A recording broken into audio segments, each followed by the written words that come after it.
آپ تمام کے سامنے ایک ایسی خاتون شخصیت کو مدعو کرتی ہوں جن سے آپ بخوبی واقف ہیں۔ محترمہ ایڈوکیٹ جلیسہ سلطانہ یاسین صاحبہ جو all India Muslim personal law board کی ممبر بھی ہیں اور خواتین کی مرکزی نمائندہ بھی ہیں، کنوینر بھی ہیں، تو اس موقع پر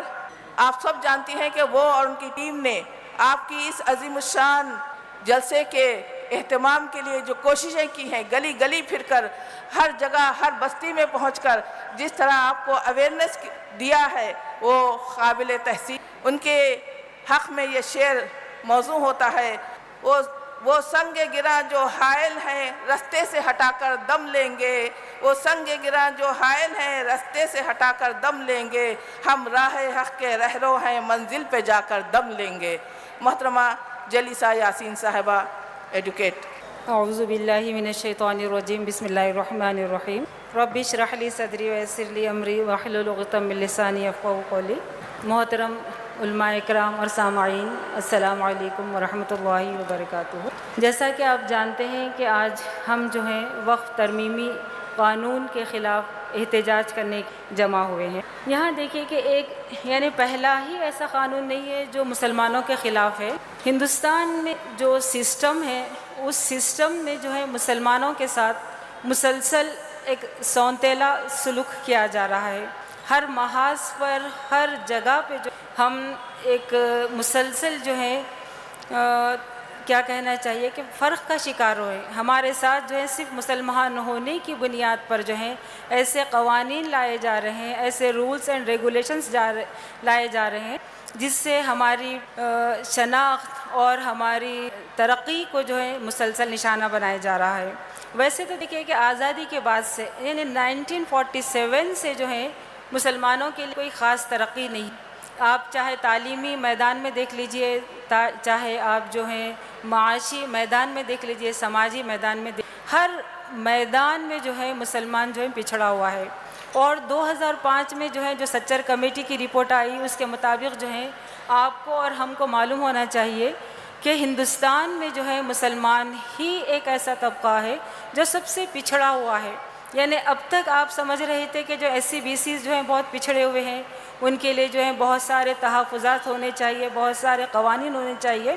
لیکن اس رپورٹ کے بعد آپ کو معلوم ہونا چاہیے کہ سب سے پچھڑا ہوا طبقہ جو ہے وہ جو ہے مسلمان ہے۔ لیکن آپ دیکھیں گے کہ 2014 کے بعد سے یہاں پر ہمارے لیے مسئلہ یہ ہو رہا ہے کہ مسلمانوں کو ٹارگٹ کر کر ایسے قوانین بنائے جا رہے ہیں کہ قوانین کے ذریعے سے جو ہیں ہمارے دستوری اور قانون حق کو ہم سے چھینا جا رہا ہے۔ یعنی ہم کو جو پیچھے جو ڈالا جا رہا ہے، ترقی سے ہم کو جو ہٹایا جا رہا ہے، یہ جو ہے قانون کے ذریعے سے ہٹایا جا رہا ہے۔ تو مسلسل آپ دیکھ لیجئے CNRC ہونے دیجئے، چاہے جو ہے ہمارے ایمان کا مسئلہ ہونے دیجئے، سوریہ نمسکار ہے، کئی ایسی چیزیں ہیں، سرسوتی وندنا ہے، اور جو ہے ہمارے سلیبس کا جو مسئلہ ہے، ہمارے سلیبس کو بھی آپ دیکھیں کہ مکمل جو ہے زعفرانی بنا دیا گیا ہے۔ اور اس میں بھی آپ دیکھیں گے کہ یہاں ان کے جو زعفرانی جماعت کے جو ذمہ دار ہے ان کا ہی جو کہنا تھا موہن بھاگوت جی کا کہ ہندوستان میں جو ہے مسلمان رہ تو سکتے ہیں لیکن ان کو کیا کرنا پڑے گا کہ ان کو اپنی تہذیب چھوڑنا پڑے گا۔ یعنی اگر آپ تہذیب چھوڑیں گے، اس سے پہلے دیکھیں کہ یہ جو ہے نعرے لگاتے گئے کہ مسلمانوں کے جو ہیں دو ہی استان ہے، قبرستان یا پاکستان، لیکن جب آپ دیکھنی کروڑوں کی آبادی ہے، نہ ان کو قبرستان بھیجا جا سکتا، نہ ان کو پاکستان بھیجا جا سکتا، تو اب ان کی جو منظم سازش یہی رہی کہ ان کے اوپر جو ہے جو برہمنز کی جو تہذیب ہے اس کو تھوپا جائے۔ کبھی تو جو ہے UCC کا شوشہ چھوڑا گیا اور جو ہے مسلسل اس کے لیے کوششیں ہو رہی ہیں۔ یعنی یونیفارم سول کوڈ کو بھی آپ دیکھیے کہ یہ کہا جا رہا ہے کہ ہم یونیفارم پوروں کے لیے قانون لائیں گے، لیکن اس میں ہر ایک کو سے ایگزمپٹ کیا جا رہا ہے کہ ہم یہ قانون سے ان کو ایگزمپٹ کریں گے، اس سے ایگزمپٹ کریں گے، نافذ کس پر کریں گے؟ مسلمانوں کے اوپر نافذ کریں گے۔ اور اب یہ وقف ترمیمی قانون جو لایا گیا ہے، یہ وقف ترمیمی قانون آپ یہ مت سمجھیے کہ یہ صرف ایک املاک کا مسئلہ ہے، یہ جو ہے جائیداد کا مسئلہ ہے، یہ ایک بہت بڑی 100 سالہ سازش کا جو ہے ایک حصہ ہے جو ہم پر کیا گیا ہے۔ آج تک دیکھیے کہ ہندوستان کی تاریخ میں مسلمانوں پر اتنا بڑا حملہ نہیں ہوا جو وقف ترمیمی قانون کے ذریعے سے جو ہے ہم پر کیا گیا ہے. یہ قانون جو ہے بنا تو دیا گیا ہے، لیکن اگر یہ قانون جو ہے اگر نافذ ہوگا تو چند سالوں کے اندر ہمارے مساجد، مدارس، قبرستانیں، عیدگاہیں، درگاہیں، ہماری خانقاہیں، تمام چیزیں جو ہیں قانون کے ذریعے، یعنی غیر قانون کے بغیر نہیں، قانون کے ذریعے سے ہی جو ہیں یہ ہڑپ لیے جائیں گے. تو یہ قانون دیکھیے کہ انتہائی غیر منصفانہ، ظالمانہ قانون ہے، اور یہ مسلمانوں کے خلاف ایک جو ہے امتیاز قائم کرتا ہے. یعنی تمام سہولتیں جو ہیں دوسری قوم کو حاصل ہیں، چاہے آپ جو ہے وقف برائے استعمال دیکھ لیجئے، چاہے وقف ٹرائیبیونل دیکھ لیجئے، لمیٹیشن قانون دیکھ لیجئے، اوور رائڈنگ ایکٹ دیکھ لیجئے، جتنے بھی جو ہیں ترمیمات اس قانون میں لائی گئی ہیں، اور اس ترمیمات کے ذریعے سے ہمارے جو دستوری حق کو جو چھینا گیا ہے، یہ دستوری حق جو ہے دوسری قوموں کو حاصل ہے. تو اس طرح سے جو ہے مسلمانوں کے ساتھ ایک امتیاز برپا کیا گیا ہے، اور یہ قانون جمہوریت کے خلاف ہے. یہ قانون جو ہے جمہوریت کے خلاف ہے، اور جو ہماری جو جمہوریت جو ہم قائم کرتے اس میں جو ہے ایک آپ کہہ سکتے ہیں کہ مطلق العنانی اس میں قائم کی گئی ہے، اور مرکزی حکومت جو ہے جو چاہے گی ہمارے وقف کے ساتھ جو ہے معاملہ کرے. تو یہ تمام چیزیں جو ہیں ہمارے خلاف ہے، اور یہ ایک مسلمان کمیونٹی کو جو ہے ٹارگٹ کرنے والے قوانین ہیں. چاہے کوئی بھی قانون 2014 سے آپ اٹھا کے دیکھ لیجئے، مسلسل ایک ہی نشانہ بنایا جا رہا ہے مسلمان عورتوں کو، مسلمان آدمیوں کو. اور آپ دیں گے کہ ہمارے وزیر اعظم، بہت ساری جو ہیں قومیں ہیں ہندوستان میں، بہت ساری قومیں ہیں، ان کی عورتیں بھی ہیں، لیکن آج تک آپ ایک ایسا جملہ ہمارے وزیر اعظم سے نہیں سنے ہیں جو مسلمان عورت کے سوا کسی اور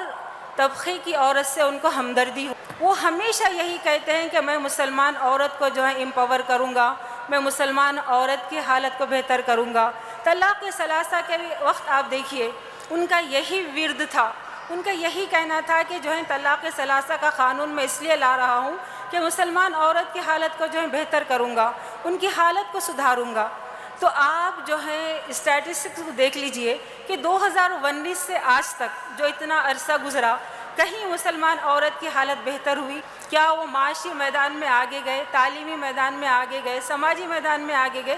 جہاں وہ 2019 میں ٹھہری تھی وہ وہیں پر ٹھہری ہوئی، اور ان کی حالت اور ابتر ہو گئی ہے. جو اس سے پہلے اپنے معاملات میں آزادانہ طور پر، یعنی خود مختار تھیں، جو چاہے آزادانہ طور پر اپنی زندگی گزار سکتی، اب بدتر زندگی گزار رہی. اور اب پھر جب شریعت پر حملہ کرنا ہوتا ہے تو وہ فوری جو ہے مسلمان عورت کے ہمدرد بن جاتے ہیں. اور اب دو ہی چیزیں ان کی زبان پر ہیں کہ میں پسماندہ مسلمانوں کی حالت کو بہتر کروں گا اور مسلمان عورتوں کی حالت کو بہتر کروں گا. تو آپ دیکھ لیجئے کہ ہمارے پاس جتنی وقف چیزیں ہیں یہ دونوں کے لیے جو ہے برابر استعمال ہوتی. کوئی اس میں فرق نہیں ہے، چاہے مسجد کا مسئلہ ہو، چاہے جو ہے قبرستان کا مسئلہ ہو، چاہے مدرسے کا مسئلہ ہو، ہر کوئی جو ہے عورت اور آدمی جو ہے دونوں برابر فائدہ اٹھاتے ہیں، کہیں بھی اس میں جو ہے فرق نہیں ہے. لیکن ان کا یہ کہنا کہ میں عورتوں کو بہتر کروں گا، یہ ایک جھانسا ہے جو مسلسل مسلمانوں کو دیا جا رہا ہے. اور یہ قوانین اور یہ ترمیمات جو ہیں اگر آپ اس کا غور سے جائزہ لیں گے تو یہ صرف اور صرف جو ہے وقف کے ڈھانچے کو، وقف کا جو اسٹرکچر ہے پوری طرح سے تباہ و برباد کرتا ہے. یعنی ایک بھی ترمیم اس میں ایسی نہیں ہے جو وقف کو جو ہے تحفظ فراہم کرتی. تو ہم جو ہے ہمارے وزیر اعظم سے یہ سوال کر سکتے کہ جب آپ کے ان ترمیمات کو جب ہم لاگو کریں گے تو وقف ہی نہیں بچے گی، وقف کا تحفظ ہی نہیں ہوگا، تو مسلم عورت کا امپاورمنٹ کہاں سے ہوگا؟ اور یہ بھی بات بولتے ہیں، اور ان کا دیکھیے کہ یہ بھی کہنا ہے کہ ہم جو ہے وقف کے اندر جو ہے ایک سیکولر امیج دینا چاہتے ہیں. ایک طرف آپ کہتے ہیں کہ مسلمان یعنی جو بھی وقف کرنا چاہے گا اس کا جو ہے 5 سال مسلمان ہونا لازمی ہے، مسلمان ہونے کی شرط آپ لگاتے ہیں، اور دوسری طرف آپ دیکھیں گے کہ وقف ٹرائیبیونل کا جو مسئلہ ہے وہاں پر آپ کہتے ہیں کہ ہم اس میں جو ہے سیکولر امیج دینا چاہتے ہیں اور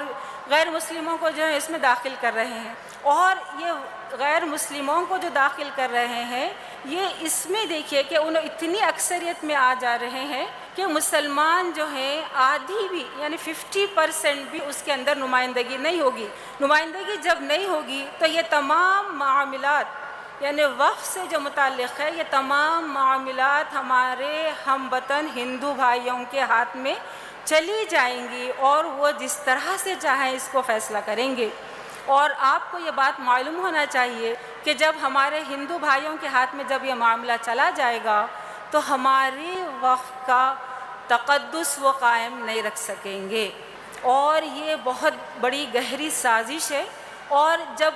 کبھی دیکھیں کہ آپ ایک بات غور کیجیے کہ ہمارے وزیر اعظم جو ہم مسلمان بہنوں کی جو ہمدردی کا اظہار کرتے ہیں ان کی اس سازش کو سمجھنا چاہیے۔ جس طرح سے دیکھیں کہ نبی کریم صلی اللہ علیہ وسلم کے زمانے میں جو ہے حضرت کعب بن مالک کا جو واقعہ پیش آیا تھا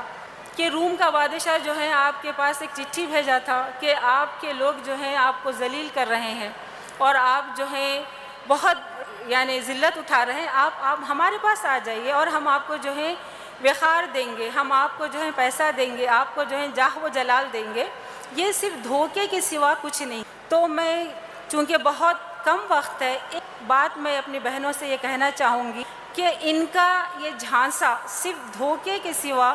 کچھ نہیں ہے۔ جس طرح سے کعب بن مالک جو ہے جو دعوت نامہ آیا تھا جس طرح پھاڑ کر اس کو جو ہے پھینک دیا، اسی طرح سے جو ہے ہم خواتین ہر وہ دعوت ہر وہ انویٹیشن جو ہمارے لیے بظاہر ہمدردی کا دکھائی دے رہا ہے اس کو پوری طرح سے چاک کر کے ہم کو پھینکنا چاہیے، اور ہم جو ہے یہ عہد کریں گے کہ آخری وقت تک جو ہے نبی کریم صلی اللہ علیہ وسلم کی تعلیمات پر اور اللہ تعالیٰ کی تعلیمات پر قائم رہیں گے، اور انشاءاللہ جو ہے شریعت کی حفاظت میں ہم مردوں کے شانہ بشانہ مسلسل جو ہے ان کے ساتھ رہیں گے، اور ہندوستان میں کبھی بھی جو ہے شریعت پر آنچ آنے نہیں دیں گے۔ اسی کے ساتھ میں اپنی بات کو ختم کرتی ہوں۔ وآخر دعوانا ان الحمد للہ رب العالمین۔